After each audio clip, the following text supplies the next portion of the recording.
Deportiva y con swing. Deportiva y con swing. La factoría del deporte desde New York para ti. Es una máquina. Es una máquina Pensada para ti. pensada para ti. Número uno en las redes, dale like y compartir. Con informaciones importantes siempre frescas. Y con entrevistas que te ponen de cabeza. Lo mejor del deporte lo encontrarás aquí. Búscale en las redes, dale like y compartir. Suscríbete, Ay sí, infórmate. ok. Dale a la campana para que te llegue. It's not my ideal place to be, but it's been cool to see everyone. And I've said all along, this is going to be a fun weekend, I think, for me to recognize a lot of the people that have helped me get to this point. Nobody gets to this point on their own.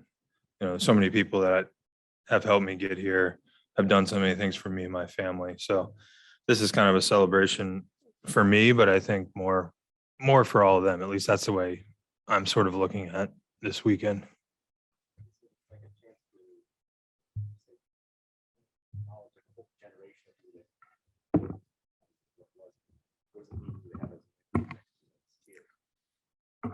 Yeah, I think that's the coolest part, is seeing the people I haven't seen in a long time. We were joking out in the hallway and a lot of other places. It's like I feel like I'm getting ready for a wedding today. You know, everyone says in the wedding, you never know when this many people are going to be in the same room again, maybe ever.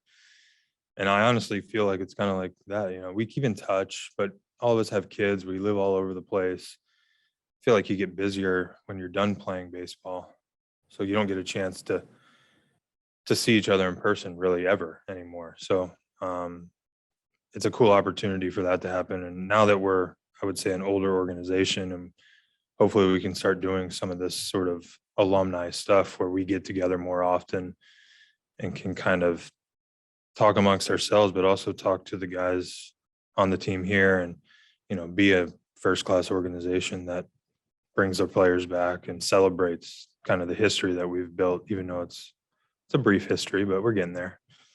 I know it's a time for reflection, but that goes way back to a group of kids that you grew up with that made names for themselves in the majors too, with Michael Kadire, David Wright, and the Upton brothers. Time to look back at your entire baseball career and how that started. Yeah, I think so many of us that make it to the big leagues, I mean, you know, you start playing at a young age. You play Little League, you play, it was called AAU baseball back then. Who the heck knows what it's called now?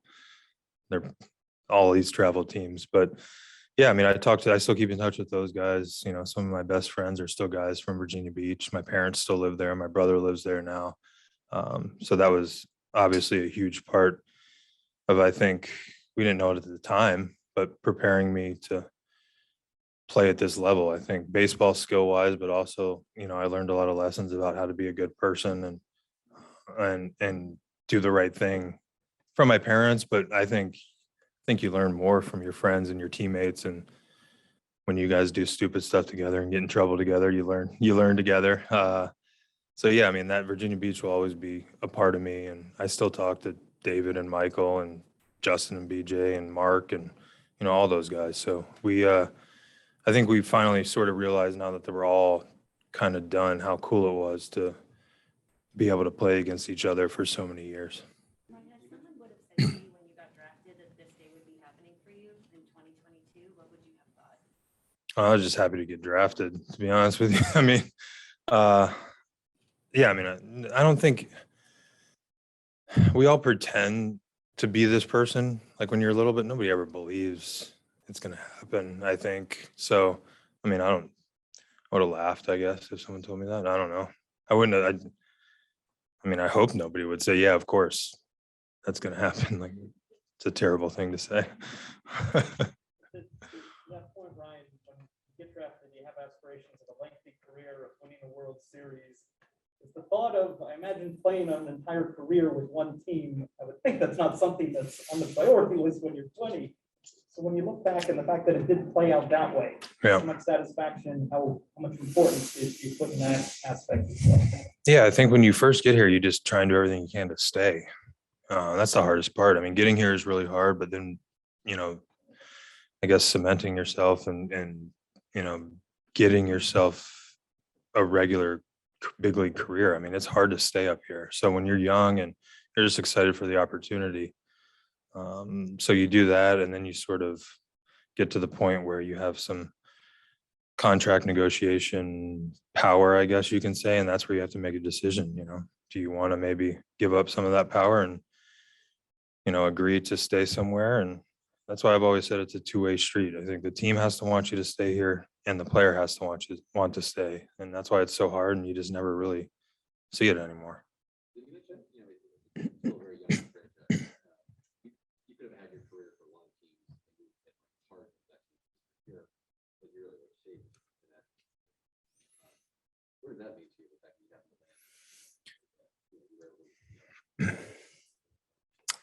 Yeah, I mean, I think part of it's kind of right place, right time. You think about the other guys that have been, I mean, was it Yachty has been there his whole career. I don't know. You guys tell me, make me sound smart. Yeah, there's a couple other guys, Votto, like, but those guys have been in with organizations that already have like storied histories, have won World Series.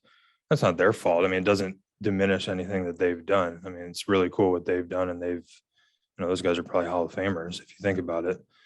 But I think the unique kind of story of my career is like I was here from the very beginning, and it's just sort of being lucky to be here in the first year, and then staying here and being able to grow, like I always say, with the fan base, with the organization, with the learners.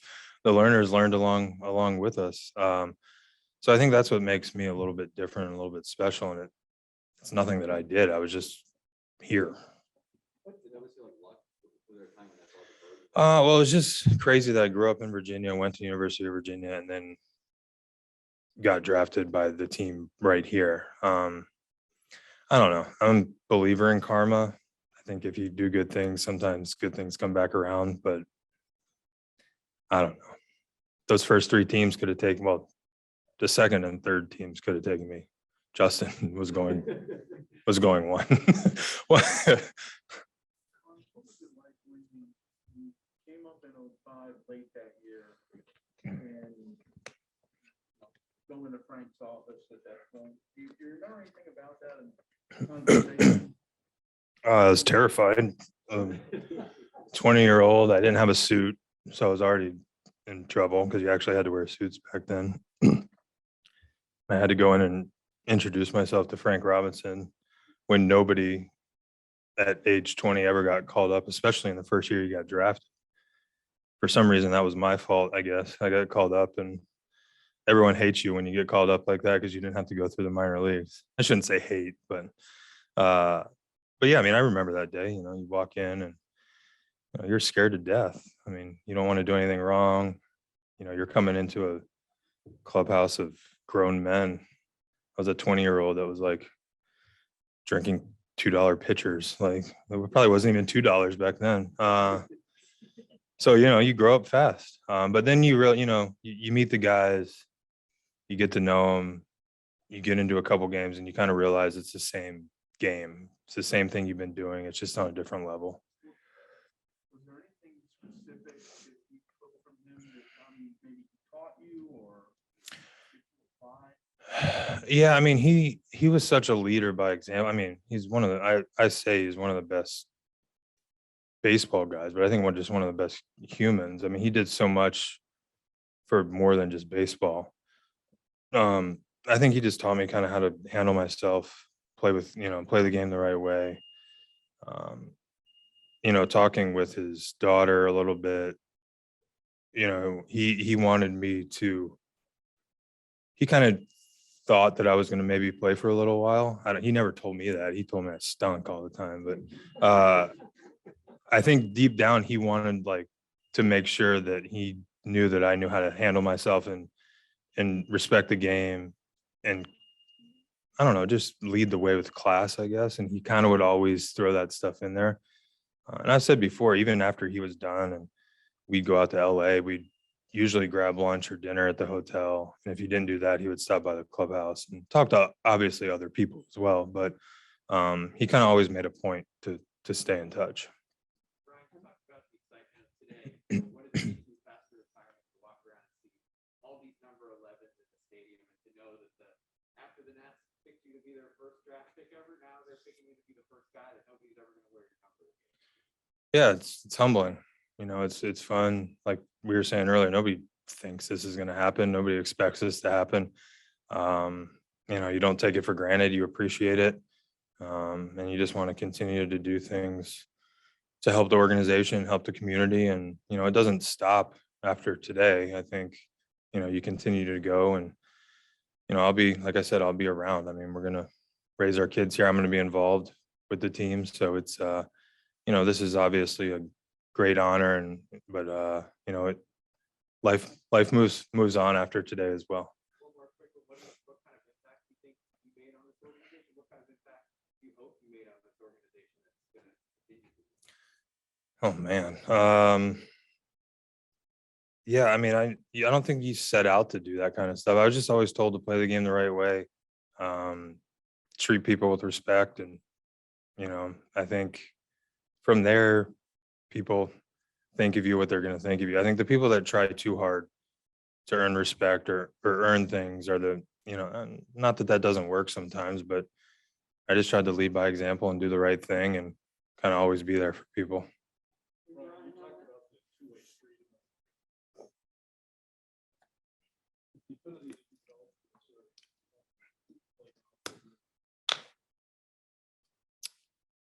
Yeah, like you mean like being a two-way street, and if liking the area was one of the reasons why I wanted to stay here. Yeah, I mean, and I've talked to a bunch of players. I mean, everyone has earned when you play in the big leagues, you earn the right to do whatever you want. I mean, if you want to play for 6 years and become a free agent, that's your choice. It's hard to do that. If I think I always was under the impression that the grass isn't always greener on the other side. It might seem like it, but you're going into a pretty unknown world when you do that. And if you like the place you're in, you're comfortable here, I think being comfortable is, you can't really quantify that monetarily. And for me, which is not the case for everybody, and that's fine, but I was willing to give up maybe making more. And for me, it kind of turned out I got hurt. So who would have known? I mean, maybe I made out like a bandit. Maybe, I mean, it's, but for me, I always liked knowing the people around here. I liked knowing the clubhouse people. I like knowing the spring training people.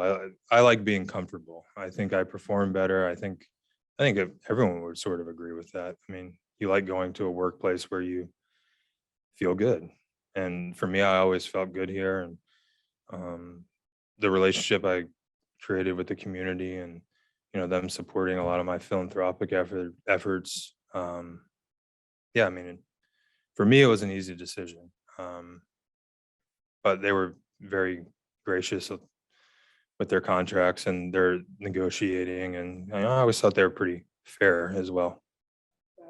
That sign behind you there says, "Thank you, Mr. Wondering what do you think when you hear that term, Mr. National? Been here a long time. I've always said that. I just got lucky to play and be here for a long time. But aside from that, I mean, there's clearly a bond between you have a special place for the franchise because of the on-field stuff, but also on off-field stuff. Yeah, and I think, that goes to the way the organization was built as well. I think, Riz and the front office and all the managers and people like that, I mean, they did it the right way. I mean, we were talented teams, but very rarely, and you guys covered us, so very rarely, you guys didn't have too many bad people to deal with in the clubhouse. And, there's always people that don't like talking to you guys, but I think you would all agree that we didn't have many bad people. They might not like to talk to you or do things, but that's normal. Yeah, I'm learning quickly. But yeah, man, I think Mr. National, like I think I personified what all those groups of guys do as well. I mean, we were all just, that's how we were taught. That's how those guys were brought up through the farm system, first of all. And then we created so many good core groups of guys up here that I think when a free agent got here, if we traded for someone at the deadline, or if a minor league guy got called up, like, you had no choice but to act that way. And it starts with the front office and the manager, but honestly, it's the players. Like, you know, the manager can only do so much. Like, players follow other players. So if you don't have a good group of guys and a good core group of guys basically reinforcing your values, then I don't think you have. I think that's why you always see the same teams being thought of as those classy organizations, because the players do it. Sorry, I just want to ask a silly question, but since this is about retiring your jersey, why 11? Why did you wear 11? Yeah, so I grew up wearing number 1 because of Anthony Hardaway. He was my favorite basketball player, and that was like the Little Penny commercials, all that stuff. And then when I got to college, Matt Dunn from Georgia was a little guy, and they gave him number 1, and they gave me 11 just by chance. And I wasn't gonna, you don't ask for anything when you're a freshman in college. So I just was like, all right, well, that's kind of cool. I used to be 1, now I'm 11. And so super boring story, but that's how it is. Matt, he actually picked me up when I got called up in Atlanta. He drove me from the airport to the stadium, picked me up. There's no Uber and stuff back then. But yeah, he's down in Georgia still. He's got a couple kids. We keep in touch. I know during your career, you try not to think about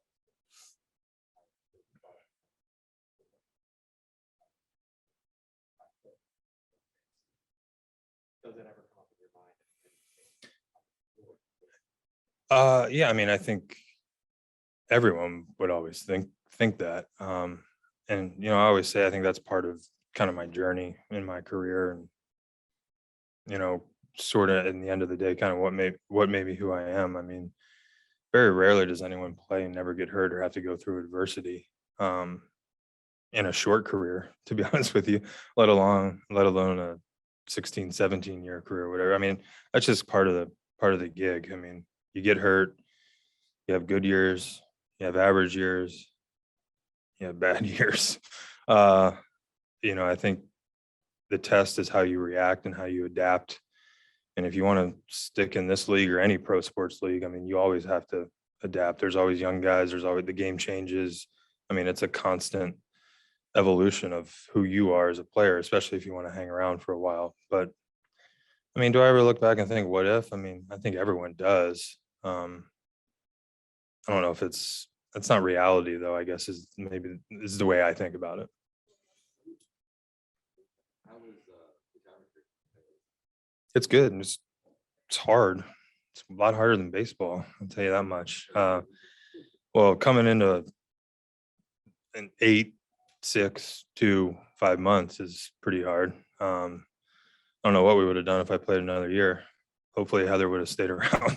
I wouldn't have blamed her if she left. But it's nice to be around. I mean, this is the first time I've ever been able to pick and do stuff in the summer that I want to do for probably at least 25 years. I mean, it's crazy to think about that. I miss the game. I mean, I think everyone misses the game. Everyone misses something that they've done for, you know, more than half their life. I don't miss playing through injuries. I don't miss 2.5 hours of stuff to get ready to play a game every day. I don't miss being gone for 7 to 10 days sometimes. I don't, you know, there's a lot of things I don't miss as well. So I'm completely at peace with my decision. But yeah, I mean, it's hard going from doing something every single day where you get satisfaction and you get, you know, you're competing to achieve something, where like obviously you're achieving something, raising kids and being around, but it's not immediate. You know, you're doing things for the long haul. So it's a different mindset, and I've had to work on it, and I'll definitely continue to work on it. But yeah, I mean, it's a fun new challenge.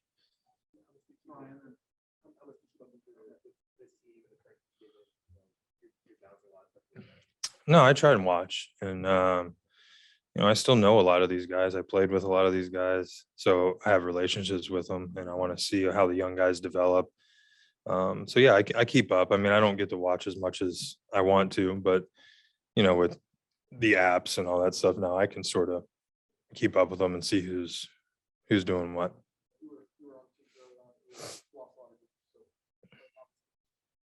Yep. So, like, how would you sort of say? What would you say to fans when you're frustrated and like how these things sort of cycle? And, like, Yeah. Well, I mean, I guess if you don't ever want this to happen, root for the Dodgers. That would be my only advice, because they're probably the only team that's going to ever do it. But other than that, I mean, it's part of it. I mean, we had a decade where, we were either in the playoffs or competing for the playoffs or at the trade deadline, acquiring people. At some point, something's got to give. And last year was that point. They traded everyone away. They got a ton of players. A couple of them are already doing pretty well at this level. Supposedly there's some more that are doing pretty well at the minor league level. I mean, that's what you have to do. And nobody likes to lose. Fans don't like to lose. Players don't like to lose. Davey doesn't like to lose. I mean, nobody likes that. But it happens. It happens to every organization. I know this team doesn't want it to happen for a long time. So I don't think you're looking at a long time of this. A lot of that depends on some of these guys developing.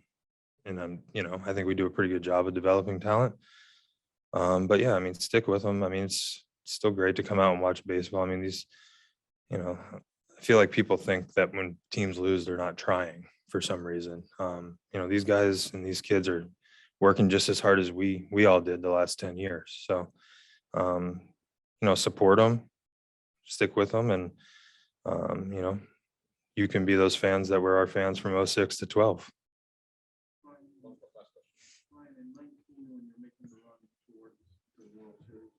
you always mentioned about the group of guys. There's several of those guys who have said in the past couple of days that when you were going through that down the stretch, making that run, that they were saying to each other privately, "We got to win this for Zim." What? They wanted to win it for them too. We all wanted to win it for. I mean, I appreciate that. I mean, obviously, but I mean, you got guys like Howie Kendrick, and Howie comes to my mind. Max Scherzer. You got guys that were in the same exact situation I was, that have done a ton for the game of baseball. Just because they didn't do it for one team doesn't mean that they didn't deserve it as much as me. I think, that was the coolest group of guys, because much was made about how old we were and that doesn't work anymore and all this stuff. I mean, we had young guys that obviously helped us as well. It was just a complete roster, and it was a complete group of guys that, I guess the best way to sum it up is all the way that all those guys felt for me, like I felt that way for them. I mean, I don't think I deserved it any more than anyone else. I mean, I think we all deserved it. And I think it was just a really selfless group of guys that honestly just wanted to win the trophy for everybody. And, we didn't care who got the hit, who was the MVP. Was stressed, by the way, so leave him alone. All those people, like, we didn't care who did it. We just wanted to win. And I think when you get teams like that, that's why nobody wanted to play us, to be honest with you. And we were pretty talented team too. Yep. Entre voces, Laura Bonilla, Oniel Batista y Michelle Pineda. Esto es Entre Voces.